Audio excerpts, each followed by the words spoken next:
Guys, Mons here. On this episode of Volume Month, we're going to be looking at the Premier League Game Week 24 review. Just before I get started, if you haven't subscribed to my channel so far, please make sure you hit on subscribe button. Thank you very much. And if you're already subscribed, I do appreciate the support. Thank you very much. So let me just get started. It's going to be a quick review for the Game Week 24 just gone. So I went 5-3 in my prediction, so 5 wins, and I had 3 losses in terms of prediction. And like I said on all Volume Months, we don't count the draws. So the wins were Arsenal, Chelsea, Liverpool, Sunderland, and of course, Manchester United. And the losses I had were Wolves, completely done with that team, and Aston Villa as well. Had a very, very poor result at home to Brentford. And obviously draws were Everton, Palace, and Manchester City. So, like I said, I'm going to start with Manchester United.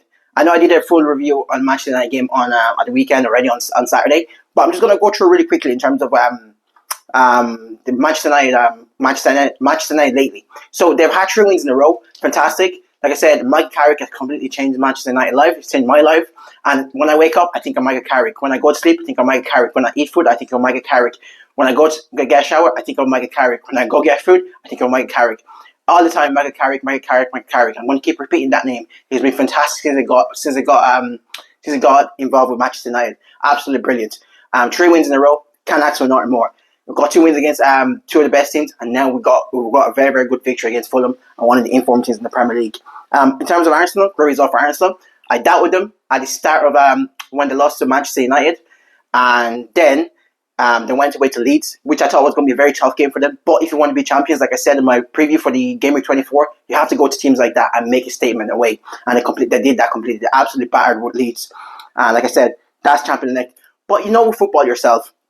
Narrative change every week. Football is very fickle. You can have one bad result one week, and you think people are going to they're not going to win the league anymore. The next week, the other team drop points, you win, and the opinion completely switches around. So, like I said, football is very fickle. Football changes a lot. The narrative changes every single week in the Premier League. That's why this is the backless Premier League. We love the English Premier League. Fantastic league to watch.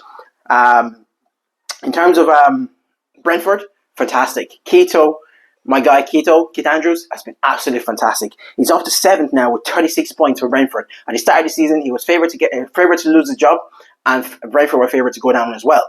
And if you're only thinking about safety, 36 points. In the Premier League, you need at least 40 points to get safety, so you only need 4 more points to accomplish his goal for this season. But like I said, with Keto, fantastic. I really, really hope he gets top 10, because that's what I would love to see them. I would love to see them finish top 10. He's been absolutely fantastic. And if they do finish anywhere between maybe 6th, 7th, 8th, 9th, maybe in the top 10, I think he should get nominated for manager this season, because he's done a fantastic job with the resources he's had. Crystal Palace should have won that game. I saw they started younger Strand Larson. Big fan of him, but he only has 1 goal in 24 games or something like that. Something mad like that. It's 1 goal in 12 games.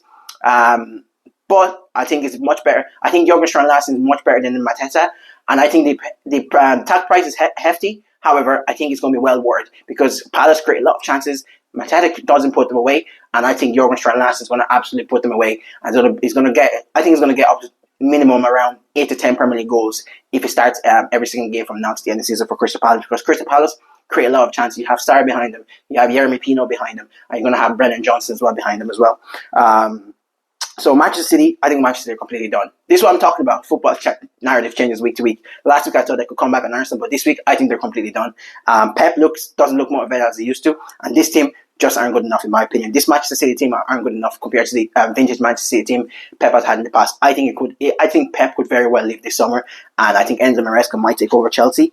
Wolves. Whenever I watch Wolves, you kind of feel sorry for them, simply because they look like the better team. They always seem to miss golden chances as well, and they always lose in the smallest details possible. And that's why I had them pick for my risky pick or whatever, because they've been playing much better. They've been tough to break down. However, Bournemouth got a good victory against them. Nothing against Bournemouth, but I believe Wolves actually deserve that game, and Wolves are a much better team. They just missed some golden opportunity, in my opinion. That's pretty much it for me for the review. Thank you very much for making it to the end of my video. Make sure you click on the subscribe button, and make sure you like, you comment if you have any comments, and if you agree with me, if you don't agree with me, do appreciate all the support. Thank you very much. Peace out.